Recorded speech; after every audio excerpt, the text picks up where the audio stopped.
This morning, at the Philip Goldson International Airport, the Ministry of Foreign Affairs as well as the United States Embassy welcomed Majid Khan to Belize. The Pakistani national is not the most recent government representative abroad to touch down in the jewel.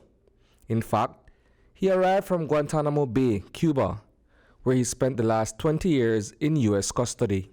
Try to imagine for a moment being incarcerated for 20 years, solitary confinement for years on end, no contact with the outside world. He had no phone, no. Today when he arrived at the airport and there were about maybe 6 or 7 of us greeting him, he was totally discombobulated, saying, there's so many people here, there's flowers, there's a room. Wow, I'm drinking out of a ceramic cup. So what I'm trying to say to you is that this man, for Belizean purposes, is seeing freedom for the first time in 20 years. But who is Majid Khan?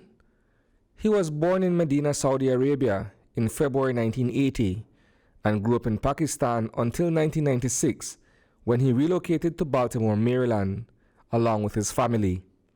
Several years later, he would be captured by CIA agents in Karachi, Pakistan. Mr. Khan was involved in certain terrorist activities between 2002 and 2003. He was captured in March 2003 in Pakistan and has been in custody since then, just under 20 years. After his capture, Mr. Khan was held at various CIA black sites. During this time, Khan was subjected to the most horrific torture, including waterboarding, forced enemas, starvation, sleep deprivation, beatings, sexual assaults, grueling interrogations, and mental torture. Those consequences are the result of Khan traveling to his home country in 2002, where his family had arranged for him to be married. During that time, he met Khalid Sheikh Mohammed, one of several conspirators who coordinated the 9/11 terror attacks. Later that year, Khan rendezvoused with an Al-Qaeda affiliate in Thailand, where he delivered $50,000 that would help to fund the 2003 Marriott Hotel bombing.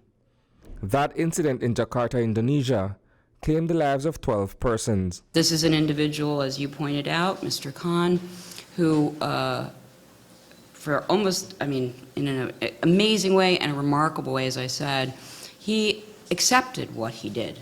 He said he was remorseful.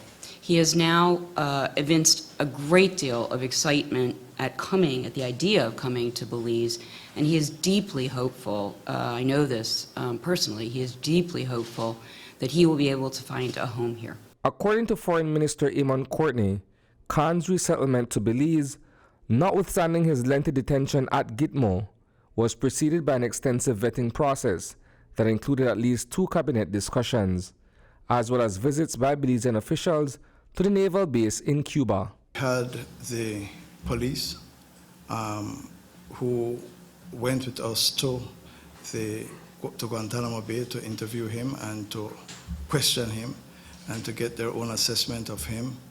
We had the National Security Advisor who also visited and did his own analysis. I should point out that a tremendous amount of paperwork has been provided to us, which had to be analyzed by the security forces.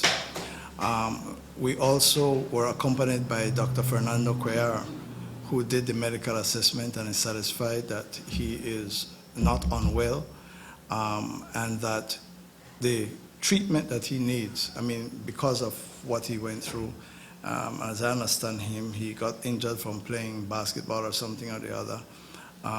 The medication is available.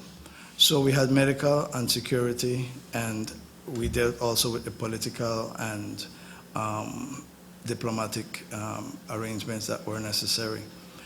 United States Ambassador Michelle Kwan shared a statement that was put together by Brian Nichols, the Assistant Secretary of State for the Western Hemisphere. The Government of Belize's decision to resettle Majid Khan, who has completed his sentence on charges brought by the Office of Military Commissions in Guantanamo Bay, represents an important humanitarian gesture. Mr. Khan entered a plea agreement in 2012 and since that time has fully cooperated with the U.S. government. Belize's commitment to human rights, as evidenced by its generous support in working with the United States to resettle Mr. Khan. Following what it says was a thorough vetting process, the Ministry of Foreign Affairs has allayed all concerns regarding any potential threat that would be posed by Majid Khan. Importantly, the government of Belize has determined that Mr. Khan does not, I repeat, does not pose a threat to the security of Belizeans. In making this determination, the government of Belize relied heavily on the assessments prepared by the U.S. officials who interviewed him over the years and who are satisfied that he's truly remorseful and simply wants to move on with his life. As part of that resettlement process, the government of Belize has put in place a proactive multi-agency monitoring mechanism to monitor his activities, facilitate his integration into Belizean society. Furthermore, Mr. Khan will not be issued a travel document and will not be allowed to travel internationally for several years. Reporting for News 5, I am Isani Cayetano.